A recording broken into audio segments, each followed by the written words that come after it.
सुप्रभात बहनों, क्लास षष्ठ। मैंने आपको कल भाषा में पाठ 5 अक्षरों का महत्व इस पाठ के कठिन शब्द अर्थ कराए थे। आशा है आप लोगों ने सुन के उनको बुक की सहायता से अपनी उत्तर पुस्तिका में किया होगा और साथ ही साथ आप उसे याद भी कर रही होंगी।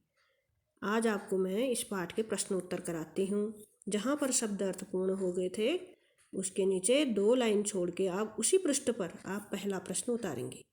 पहला प्रश्न है, पाठ में ऐसा क्यों कहा गया है कि अक्षरों के साथ एक नए युग की शुरुआत हुई।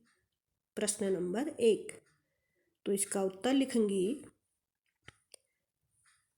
हेडिंग में उत्तर लिख के डैश करके लिखेंगी, यह सत्य है कि अक्षरों की खोज के साथ नए युग का आरंभ हुआ। अक्षरों की खोज के साथ नए युग का आरंभ हुआ। पूर्ण विराम।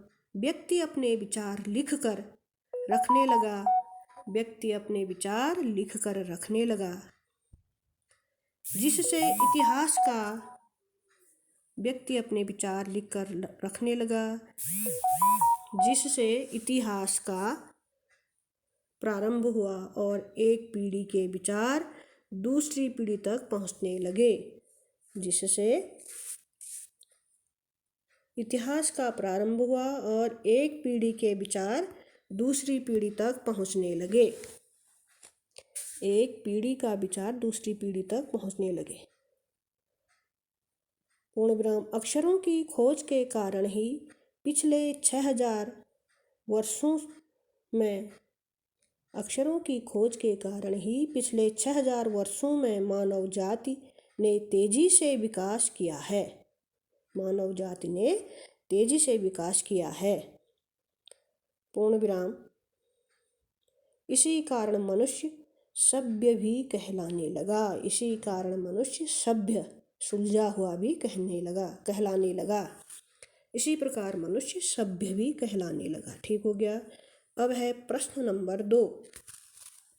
प्रश्न नंबर 2 है, अक्षरों की खोज का सिलसिला कब और कैसे शुरू हुआ।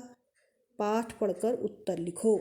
अक्षरों की खोज का सिलसिला कब और कैसे शुरू हुआ। ठीक हो गया। इसका उत्तर भी है, आपने पढ़ा होगा, बुक भी पढ़ी होगी आपने, तो मैं आपको बता देती हूँ। इसका उत्तर लिखेंगे आप। प्रश्न उतारने के बाद उत्तर लिखेंगी। उत्तर इस प्रकार है, सर्वप्रथम मनुष्य ने अपने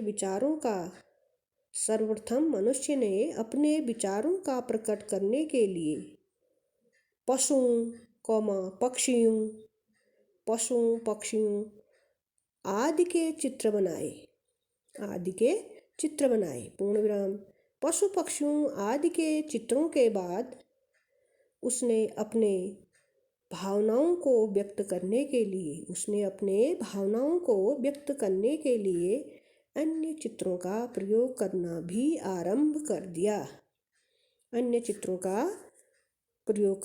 आरंभ कर दिया।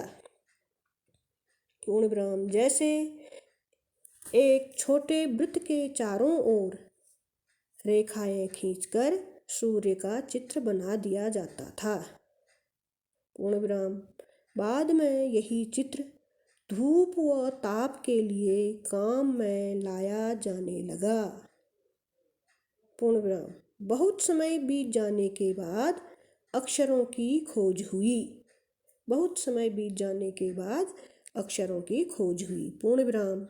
अक्षरों की खोज का सिलसिला लगभग 6000 वर्ष पहले आरंभ हुआ था। अक्षरों की खोज का सिलसिला लगभग 6000 वर्ष पहले आरंभ हुआ था। अब है प्रश्न नंबर 3।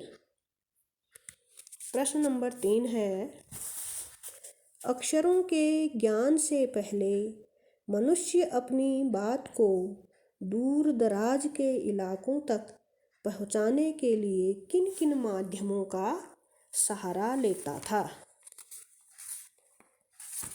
तो इसका उत्तर है, अक्षरों के ज्ञान से पहले मनुष्य अपनी बात को दूर दराज के इलाकों तक पहुंचाने के लिए चित्रों का सहारा लेता था। चित्रों का सहारा लेता था। पूर्ण विराम। वह पशु पक्षियों, आदमियों तथा अन्य वस्तुओं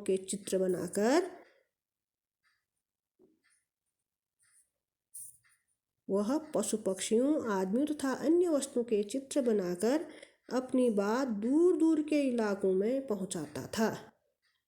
पूर्ण विराम। पशु पक्षियों आदि के चित्रों के बाद वह अपने भावों को संकेत चित्रों द्वारा दर्शाने लगा। पशु पक्षियों आदि के चित्रों के बाद वह अपने भावों को संकेत चित्रों द्वारा दर्शाने लगा। ठीक हो गया। अब इसी में है निबंध से आगे। इसका पहला प्रश्न है, निबंध से आगे लिखेंगे आप। उसमें पहला प्रश्न है, उसको भी लिखेंगी। उसमें पहला प्रश्न है, अक्षरों के महत्व की तरह ध्वनि के महत्व के बारे में। अक्षरों की महत्व की तरह ध्वनि के महत्व के बारे में जितना आप जानते हैं लिखो। ठीक हो गया। तो इसका उत्तर इस प्रकार है, अक्षरों और भाषा का गहरा संबंध है। उत्तर लिखेंगी प्रश्न उतारने के बाद, अक्षरों और भाषा का गहरा संबंध है। पूर्ण विराम।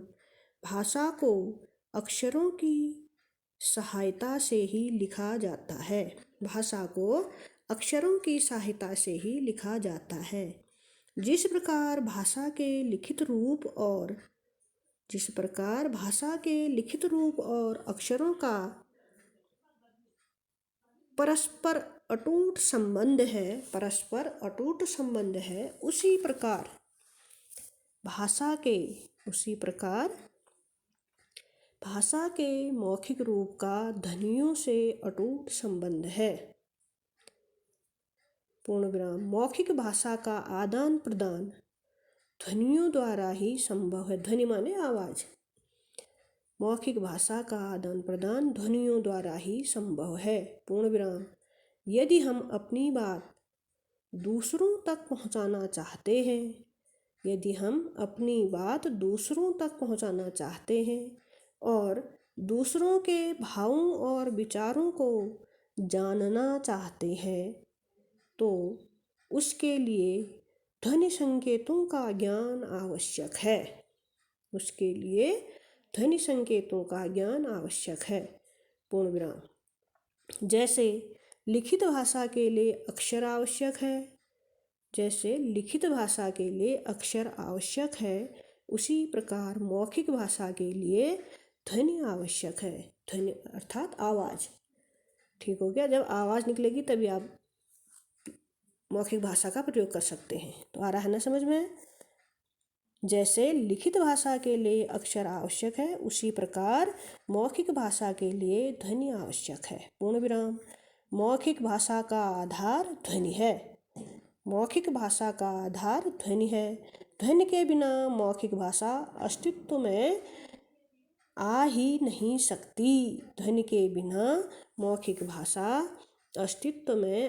नहीं सकती। अतः ध्वनि अत्यंत महत्वपूर्ण है। ये इस पाठ के प्रश्नोत्तर हैं। आज इतने ही। इससे आगे अगले दिन इनको सुन करके आप सुंदर लेख में अपनी उत्तर पुस्तिका में करेंगे। ठीक हो गया।